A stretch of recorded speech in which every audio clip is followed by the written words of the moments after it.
வணக்கம். நான் சத்யவர்ஷா. இந்திய அரசியலமைப்பு ஆலோசகராக பணியாற்றி வருகின்றேன். அனைத்து நாடுகளிலுமே வேலை செய்கின்ற சுரங்கம் சார்ந்த கூலி தொழிலாளி மக்களுக்கு அரசாங்கம் நேரடி வேலை நியமனம் ஆவணம் அளிக்க வேண்டும். அவர்களுக்கு பாதுகாப்பு மற்றும் வேலை நேரம் நிர்ணயம் செய்து தரப்பட வேண்டும். அவர்கள் தங்கும் இடம் நிர்ணயம் செய்து தரப்பட வேண்டும். மற்றும் அவர்களுடைய மருத்துவ காப்பீடு, விபத்து காப்பீடு, ஓய்வூதிய திட்டம் அனைத்துமே அங்கீகாரமாக சான்றிதழாக கொடுக்கப்பட வேண்டும். இது முழுமையாக அரசினுடைய நேரடி கட்டுப்பாட்டில் கொண்டு வருவதற்குரிய முழுமையான சட்ட திருத்தம் அமைக்கப்பட வேண்டும். இன்றைக்கும் எத்தனையோ சுரங்கம் சார்ந்த ஒரு கார்ப்பரேட் தனியார் நிறுவனங்கள் மட்டுமே முழுமையாக கனிமங்களை எடுத்து கொண்டிருக்கிறது. அனைத்துமே அரசினுடைய நேரடி கட்டுப்பாட்டில் இருப்பதற்குரிய அங்கமாக மாற்றப்பட வேண்டும்.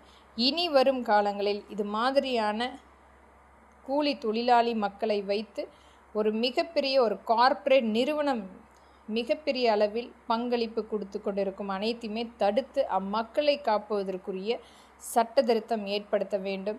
இன்றைக்கு அரசினால் இது மாதிரியான மாற்றங்கள் வரும் பொழுது அவர்களுடைய குழந்தைகளுடைய வருங்காலத்தை முழுமையான ஒரு கல்வி மற்றும் தொழில் வாய்ப்பை ஏற்படுத்தக்கூடிய மாற்றத்தை ஏற்படுத்த முடியும்.